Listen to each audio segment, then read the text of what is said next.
नमस्कार, बहुत स्वागत है आपका। मैं हूं आपके साथ नेहा दुबे। आज बात करेंगे दरअसल किस तरह से स्कूलों में धार्मिक शिक्षा हो रही है। गुजरात कर्नाटक के बाद अब उत्तराखंड में स्कूलों के अंदर छात्र वेद पुराण, उपनिषद और गीता भी पढ़ रहे सकेंगे। दरअसल प्रदेश सरकार नई शिक्षा नीति के तहत इससे पाठ्यक्रम करने में शामिल करने के विचार कर रही है। ये कहना है शिक्षा मंत्री डॉक्टर धन सिंह रावत का।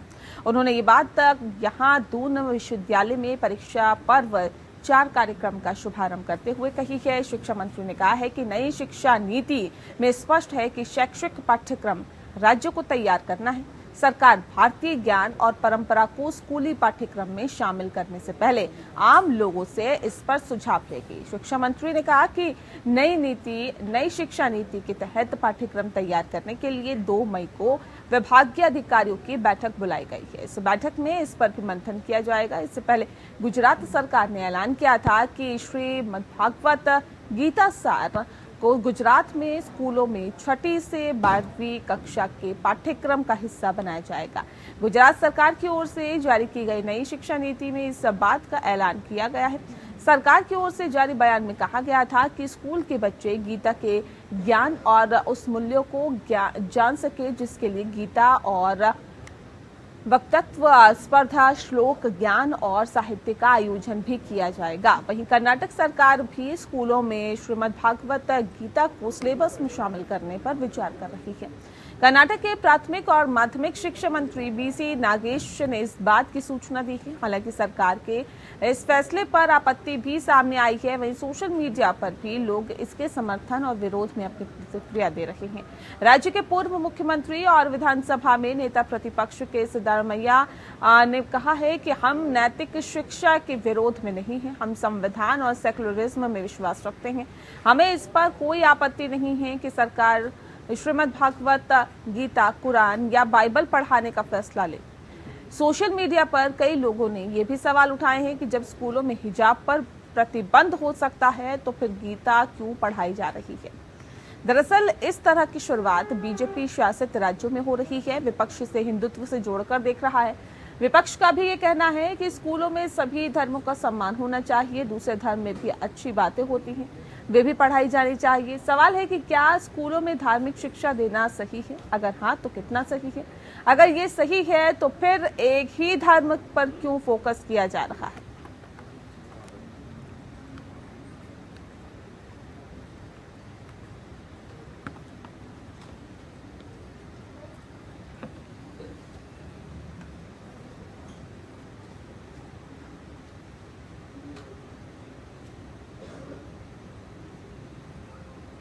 तो स्कूलों में धार्मिक शिक्षा देना कितना सही है, इसी की आज हम पड़ताल करने की कोशिश करेंगे और खास मेहमान भी हमारे साथ जुड़ेंगे। लेकिन इस बीच आपको बता दें कि जिस तरह से बीजेपी शासित राज्यों की अगर हम बात करें तो एक के बाद एक जो तमाम राज्य हैं वो स्कूलों में धार्मिक शिक्षा देने पर अपनी रजामंदी जता रहे हैं।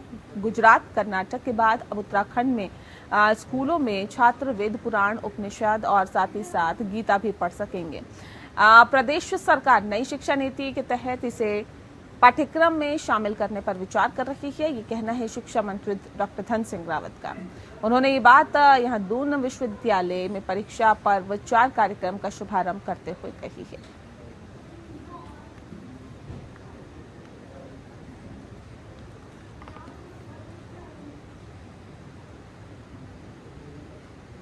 और इस विषय पे आज हम तफसील से चर्चा करेंगे। खास मेहमान हमारे साथ मौजूद है, उनसे आपका परिचय करा देते हैं। इस वक्त हमारे साथ संजीव वर्मा जी हैं, स्पोकपर्सन है भारतीय जनता पार्टी उत्तराखंड के। बहुत स्वागत है आपका। सुजाता पॉल जी हमारे साथ है, स्पोकपर्सन है कांग्रेस की उत्तराखंड की। बहुत स्वागत है आपका भी। हरजीत कौर जी हमारे साथ है, शिक्षाविद है, आपका भी बहुत स्वागत है। सबसे पहला सवाल मेरा संजीव वर्मा जी आपसे है। संजीव जी, जिस तरह से उत्तराखंड की सरकार भी अब स्कूलों में धार्मिक शिक्षा को देने के लिए अब सोच रही है और इसको आगे बढ़ाने की कोशिश की जा रही है, कैसे से देखते हैं और किस तरह के बदलाव की उम्मीद करते हैं आप इसके बाद?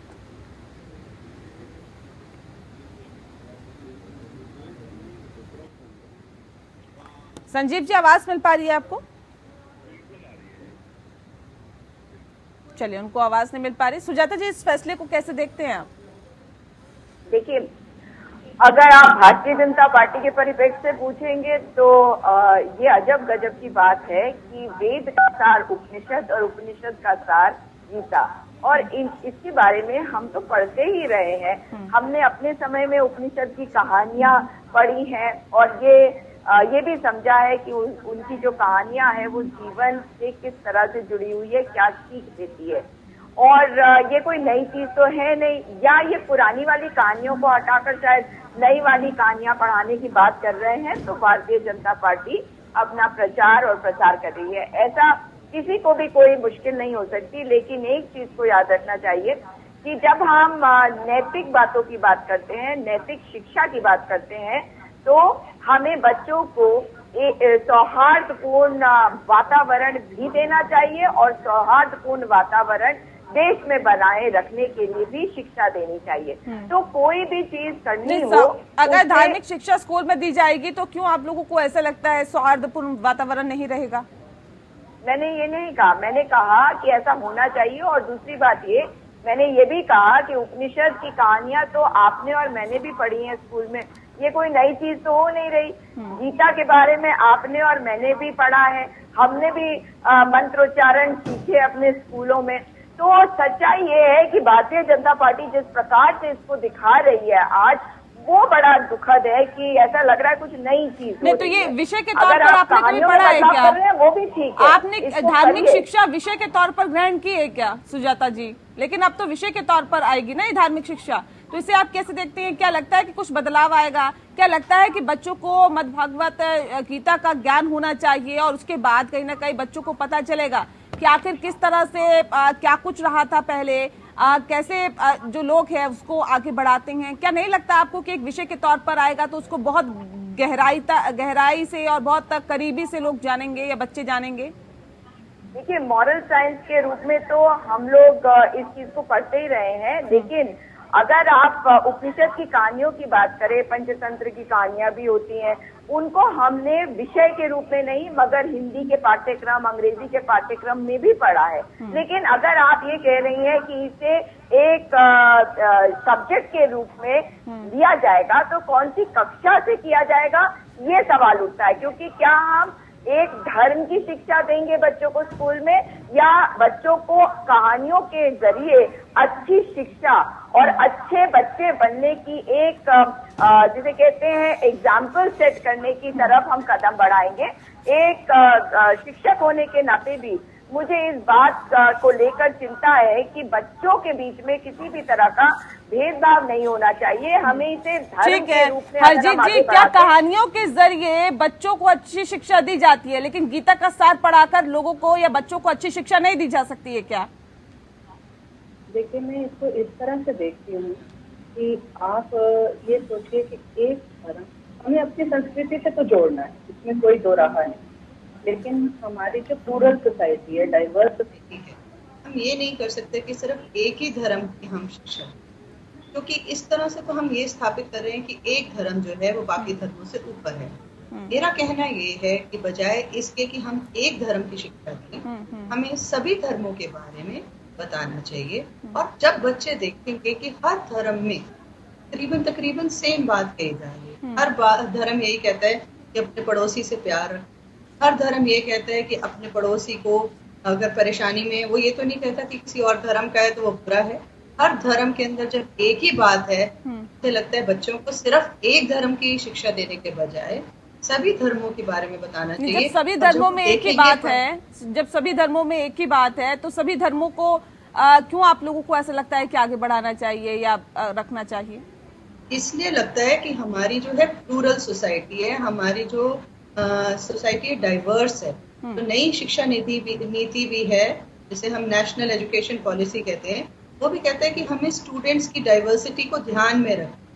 हम ये कहना चाहते हैं शिक्षाविद होने के नाते कि जो बच्चे हैं उनको आप रिसोर्स की तरह देखिए, उनको एक मौका दीजिए कि वो अपने धर्म की बात दूसरे से करें, तो आप उनके बीच में परस्पर प्रेम जो है वो बढ़ता हुआ पाएंगे।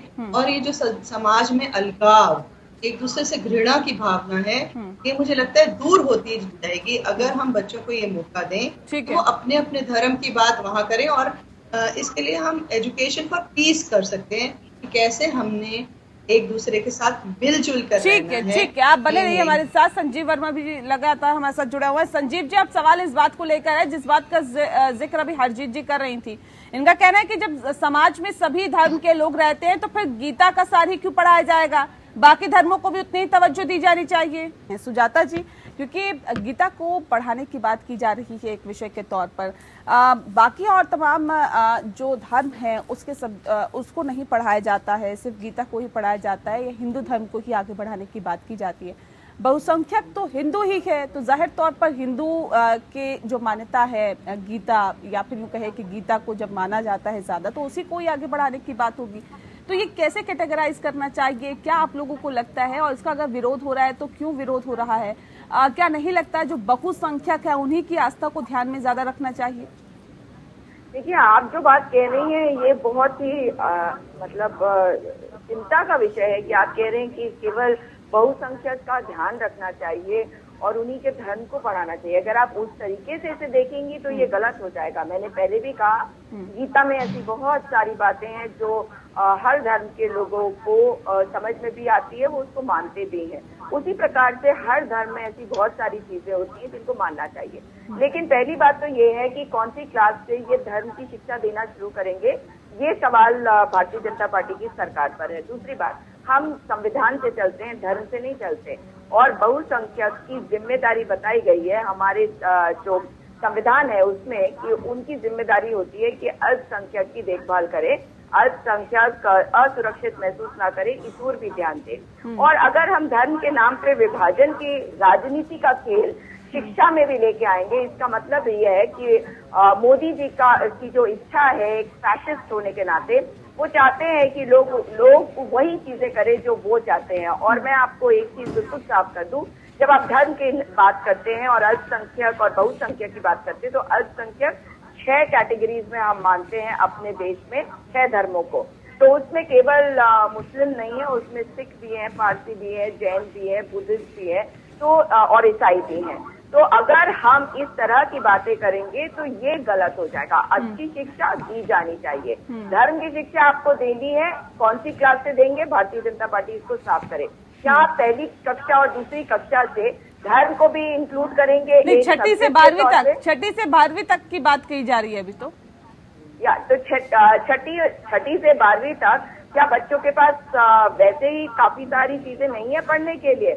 अगर आप धर्म को एक अलग सब्जेक्ट की तरह इंक्लूड करना चाहते हैं, इसका मतलब है कि आप देश को वही जो आपका आप हमेशा बोलते हैं कि हिंदू राष्ट्र बनाना है, उस ओर जा रहे हैं। तो ये तो भारतीय जनता पार्टी का चाल चरित्र चेहरा है जो इस बात से सामने आ जाएगा कि वे देश में संविधान में जो कुछ लिखा हुआ है उसको नहीं मानते, संविधान को नकारते हुए संविधान को बदलना चाहते हैं। तो ये बात तो हम पहले से कह रहे हैं, लेकिन अच्छी शिक्षा किसी भी धर्म से मिले वो सबको मिलनी चाहिए।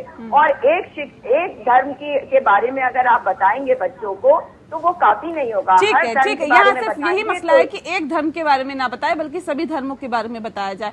हरजीत जी, क्या वाकई आपको लगता है सिर्फ एक दिक्कत की बात यही है कि आप सिर्फ गीता को ना पढ़ाए बल्कि बाइबल को भी पढ़ाए, आप कुरान शरीफ को भी पढ़ाए, आप बताएं कि और तमाम धर्मों में भी क्या है? बस यही आपको लगता है कि लू पॉइंट है, या फिर इसके अलावा भी आपको लगता है कि नहीं, बाकी जो शिक्षा है वो भी कहीं ना कहीं प्रभावित होगी अगर बच्चे इसे एक विषय के तौर पर लेते हैं? तो मुझे ऐसा लगता है कि जो आपने नेहा जी पहले बात कही है ना कि एक विषय के रूप वैल्यूज जो हैं इनकलकेट करना, ये हमारी शिक्षा का एक बहुत ही बड़ा उद्देश्य है। हम इससे नकार नहीं सकते और हम इससे पीछे हट नहीं सकते। अगर हमारा बच्चा हमारी संस्कृति से नहीं जुड़ा, अगर हमारा बच्चा हमारे धर्म के बारे में नहीं जानता, अगर हमारा बच्चा कैसे जीवन जीना है वो नहीं जानता, विषय चाहे उसने लाखों पढ़ लिया है, उसे अच्छी अंग्रेजी, अच्छा गणित, उसे अच्छा सब कुछ आता है, लेकिन जीवन जीना नहीं आता, तो मुझे लगता है शिक्षा निरर्थक। अगर शिक्षा को सार्थक बनाना है तो उसे हमारे जो मूल्य हैं उससे तो जुड़ना चाहिए। लेकिन मैं ये बहुत ही साफ तौर पे कहती हूँ कि इसे ये ना समझें कि सिर्फ एक धर्म की तरफ हम लेके चलें। इसके लिए हम एक ऐसे समाज में रहते हैं जहाँ पे बहुत धर्म है और हम यूनिवर्सल ब्रदरहुड की बात करते हैं जो हमारे कॉन्स्टिट्यूशन में। अभी आप नेहा जी कह रही थी ना कि ज्यादातर लोग अगर एक धर्म को फॉलो करते हैं क्या हम सबको वही सोचना चाहिए? तो आप ये तो मानती होंगी कि जितना ज्यादा हो भीड़ एक तरफ चाहे चले या भीड़ ना भी कहें, ज्यादा एक चीज को मानने वाले, लेकिन इस बुनियाद पे हम किसी और को नीचा नहीं कर सकते। डेमोक्रेसी का भी एसेंस यही है, हमारे संविधान का भी एसेंस यही है कि हम सिर्फ मेजोरिटी को ना देखें, हर एक इंसान की, हर एक लाइफ की हम वैल्यू समझें और हर किसी को इम्पोर्टेंट। हमको जो यूनिवर्सल कोड है एथिक्स के, उसके हिसाब से चलना चाहिए, ना कि ये सोचना चाहिए कि बहुत सारे लोग एक काम कर रहे हैं तो वो ठीक ही है। तो धर्म चाहे बहुत सारे लोग एक अपना रहे हैं, लेकिन या उनका है, लेकिन हर धर्म की अपनी अहमियत है और हर धर्म जो है कुछ ऐसी बात सिखाता है जो शायद दूसरे धर्मों से भी जुड़ती है। हमें उस जुड़ाव को अपने समाज में लाना है। हमें एक ऐसा समाज लाना है जिसमें यूनिवर्सल ब्रदरहुड हो, बजाय इसके कि हम बटे। बिल्कुल ऐसा समाज लाना है जिसमें सभी धर्मों का सम्मान हो। सुजाता जी कुछ कहना चाह रही, जल्दी से बात रखिए आप। जी बिल्कुल, हमें वैल्यू बेस्ड एजुकेशन जब हम बात करते हैं तो हम बच्चों को ये शिक्षा देते हैं कि सही के लिए आप अकेले भी खड़े हैं तो खड़े रहिए, क्योंकि सही का साथ देना है, मैल एडजस्ट नहीं करना, पूरी दुनिया में उनको इंटरैक्ट करना है। तो एक ही धर्म के बारे में अगर बताएंगे तो वो सोचेंगे बाकी धर्म बेकार है। ऐसा नहीं होना चाहिए। साइंटिफिक टेम्पर के साथ वैल्यू बेस्ड एजुकेशन हमें हमारे बच्चों को मिलनी चाहिए। ठीक है। एक नेहा जी, इसमें एक चीज मैं जोड़ दूं। कृष्ण जी खुद गीता में सिर्फ पांडव जो 5 थे उनके साथ खड़े हुए थे, ना कि बहुसंख्यक कौरवों के साथ। तो वो भी हर किसी को ध्यान में रखते हुए वैल्यूज के लिए लड़े थे और वैल्यूज की ही उन्होंने सारी जिंदगी बात की है। तो हमें भी अपने समाज में वैल्यूज को ही पढ़ना है। बिल्कुल बिल्कुल। चलिए बहुत शुक्रिया मैम आप दोनों का हमारे साथ इस खास चर्चा में शामिल होने के लिए। तो जाहिर तौर पर सभी धर्मों का सम्मान करना चाहिए, क्योंकि हिंदू मुस्लिम सिख ईसाई सभी धर्मों को आगे बढ़ाने की बात कही जाती है। भारत ये कहा जा सकता है धर्मनिरपेक्ष एक देश है और उसमें सभी धर्मों का पूरे तरीके से सम्मान किया जाता है। और अगर नई शिक्षा नीति भी लागू हो रही है तो उसमें भी सभी धर्मों को ध्यान में रखते हुए आगे बढ़ा जाना चाहिए। खास पेशकश में इतना है। नमस्कार।